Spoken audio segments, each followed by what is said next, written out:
नमस्कार। सावित्रीबाई फुले शिक्षण प्रसारक मंडल संचालित रेणुका हाई स्कूल में मैं अध्यापिका श्रीमती सुवर्ण अशोक गव्हाणे। आज हम देखेंगे कक्षा छठी का हिंदी का लेक्चर 11। हमारे टॉपिक का नाम है जन्मदिन। आज जो हम पाठ पढ़ने वाले हैं उस पाठ का नाम है जन्मदिन। जन्मदिन इसके लेखक है प्रेम स्वरूप श्रीवास्तव। इनका जन्म हुआ है 11 मार्च 1929 में खरौना, जौनपुर, उत्तर प्रदेश में। इनकी रचनाएं हैं विविध बाल कथाएं, बाल नाटक, लेख, रूपक आदि। इनका परिचय है। आप पिछले 6 दशकों में साहित्य सृजन में संलग्न है। प्रस्तुत कहानी में पानी के महत्व को बताकर उसकी बचत और ध्यान को आकर्षित किया है। पाठ का परिचय देखेंगे। बबलू एक शरारती लड़का था जो अपने आप में ही मस्त रहता था। अक्सर नल खुला छोड़ देता, पानी बहाता रहता। वह कूलर, बल्ब, पंखा आदि कभी भी बंद नहीं करता था। माता पिता, स्कूल के शिक्षक सभी उसे समझाते रहते, परंतु उस पर कोई असर नहीं होता था। अंत में माँ को मौसी के साथ मिलकर एक नाटक करना पड़ा, जिससे बबलू को समझ में आया कि पानी, बिजली आदि अनमोल है। अब हम देखेंगे पाठ। गर्मी पड़ने लगी थी। धीरे धीरे उसके तेवर तीखे हो चले थे। सूरज आग बरसने लगा था, मगर इस सबसे बेखबर बबलू अपने में ही मस्त था। उसे बाथरूम में घुसे आधा घंटा हो चुका था। शॉवर के नीचे उसकी घमा चौकड़ी मची हुई थी। कभी वह शॉवर साथ नल की टोटी भी साथ खेल रहा था। अंत में माँ को ही चिल्लाना पड़ा, बबलू क्यों इधर उधर पानी बर्बाद कर रहे हो? माँ, मैं ऐसा कुछ भी नहीं कर रहा हूँ, मैं तो बस नहा रहा हूँ। इस गर्मी में मेरा मन तो करता है कि घंटों नहाता रहूँ, बबलू बोला। बबलू की इस आदत से उसके माता पिता दोनों परेशान थे। वह मंजन करते समय देर तक पानी बहाता था।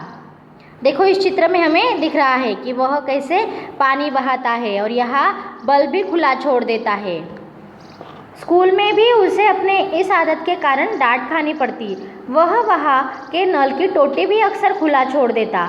एक पानी की बात नहीं थी, बिजली के साथ भी यही होता। वह कमरे में न हो तब भी पंखा खुला रहता और कभी कूलर बंद करना भूल जाता।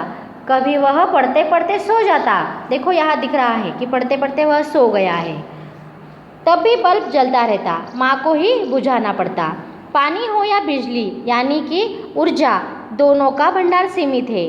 दुनिया की सभी लोग ऐसा करने लगे तो क्या होगा? नहाना वहाना तो दूर, लोग एक घूंट पानी के लिए भी तरसेंगे। लेकिन यह बात बबलू के समझ में बिल्कुल नहीं आती। माँ और बाप दोनों ही उसमें सुधार लाना चाहते थे, पर उन्हें कोई उपाय नहीं सूझ रहा था। उस दिन शीला मौसी के बेटी पूजा का जन्मदिन था।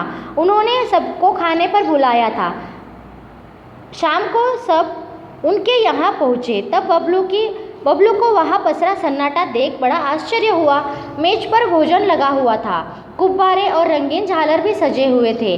कमरे में बिजली की रोशनी नहीं थी। कूलर और पंखा भी नहीं चल रहे थे। केवल 2-1 मोमबत्तियाँ का धीमा प्रकाश फैला हुआ था। सब गर्मी से परेशान नजर आ रहे थे। शीला मौसी बोली, गर्मी बढ़ जाने के बाहर तमाम जगहों पर बिजली का भार बढ़ गया है, इसलिए कंपनी ने अपने यहाँ भी आज कटौती शुरू कर दी है।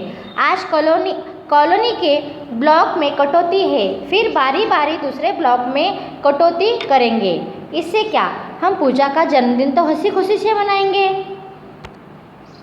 फिर पूजा की माँ ने आरती उतारी और मिठाइयाँ बांटी। हैप्पी बर्थडे के बोल सभी के मुंह से निकल पड़े। घमा चौकड़ी के बीच बच्चों ने गुब्बारे फोड़े। सभी गुब्बारे और टॉफियाँ पर टूट पड़े। कुछ देर के लिए सभी गर्मी से परेशानी भूल गए। कुछ देर बाद शीला मौसी बोली, अच्छा बच्चों, अब धमा चौकड़ी बंद करो, सबका खाना लग गया है, आओ जल्दी करो। सब खाने के मेज पर पहुँच गए। इस बीच बबलू को बहुत ज़ोरों से प्यास लगी थी, मगर शायद पानी न होने से सभी के गिलास आधे ही भरे थे। बबलू एक घूंट में ही सारा पानी गटक गया, पर उसकी प्यास नहीं बुझी। फिर भी वह खाने में जुट गया। 2-4 कौर भीतर जाते ही उसकी प्यास और भड़क गई। वह प्यास से बेचैन हो उठा। गर्मी से अलग परेशान कर रही थी। वह पानी पानी चिल्लाने लगा, लेकिन पानी का जग तो खाली पड़ा था। शीला मौसी मुँह बनाकर बोली, क्या बताऊँ बेटे, इस ब्लॉक की पानी की टंकी की सफाई हो रही है। कोई बात नहीं बच्चों, अच्छा बुरा तो होता ही रहता है। तुम लोग खाना खाओ, अड़ोस पड़ोस में देखते हैं, कहीं ना कहीं तो पानी मिल जाएगा। लेकिन इस आश्वासन से बबलू की कोई राहत नहीं मिली। प्यास से उसका गला सूखा जा रहा था। खाने का एक कौर भी गले के नीचे नहीं उतर रहा था। वह प्यास से छटपटाने लगा। आज पहली बार प्यास का अनुभव करने से उसे पानी मिलने वाला नहीं था। जैसे आज पानी को तो बबलू से अपनी बर्बादी का जी भरकर बदला लेना था। अब तो बबलू क्या तमाम बच्चे का धैर्य जवाब देने लगा था। तभी एक चमत्कार हो गया। अचानक बिजली आ गई, कूलर पंखे चलने लगे, कमरा बिजली की रोशनी से जगमगा उठा। सभी बच्चे खुशी से चिल्लाने लगे। मगर बिजली आने पर तो प्यास बुझने वाली नहीं थी। अंकल को भी अचानक कुछ याद हो गया कि वह बोल उठे, अरे बच्चों, मैं तो भूल ही गया था कि बड़े वाले पानी के कूलर में पानी भरा हुआ है। अगले ही पल वहाँ का दृश्य बदल गया। कमरा ठंडी हवा से भर उठा। बच्चे बड़े सब ठंडे पानी के साथ चटपटे भोजन का स्वाद लेने लगे। बबलू को तो बाछें खिल उठी थी। चलने से पहले शीला मौसी और माँ के एक दूसरे के देखकर मुस्कुराए। कुछ मुस्कुराहट के पीछे छिपा रहस्य बबलू नहीं समझ पाया। आगे देखो क्या होता है।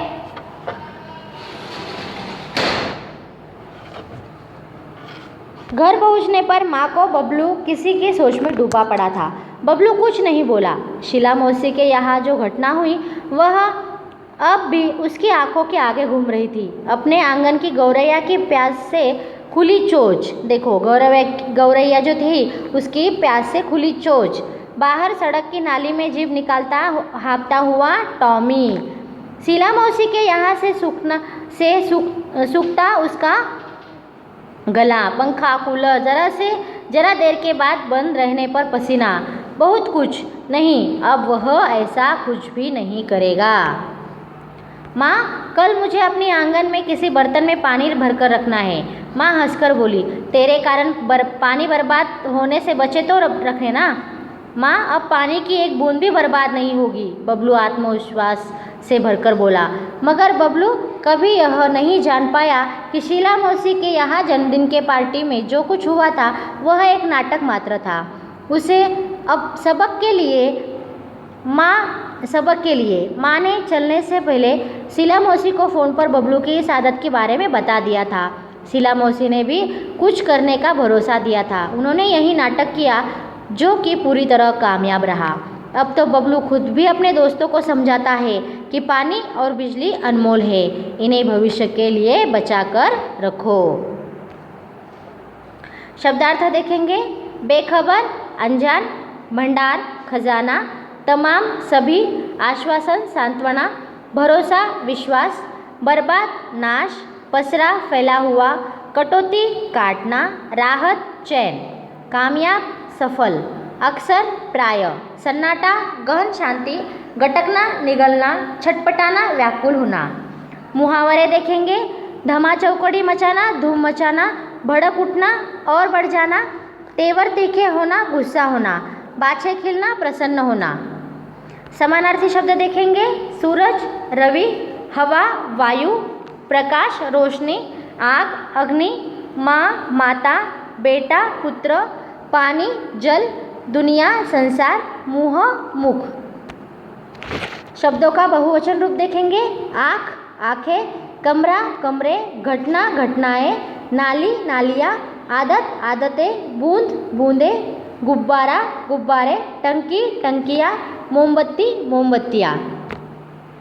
आगे के लेक्चर में हम देखेंगे कविता सोई मेरी छोनारे। धन्यवाद।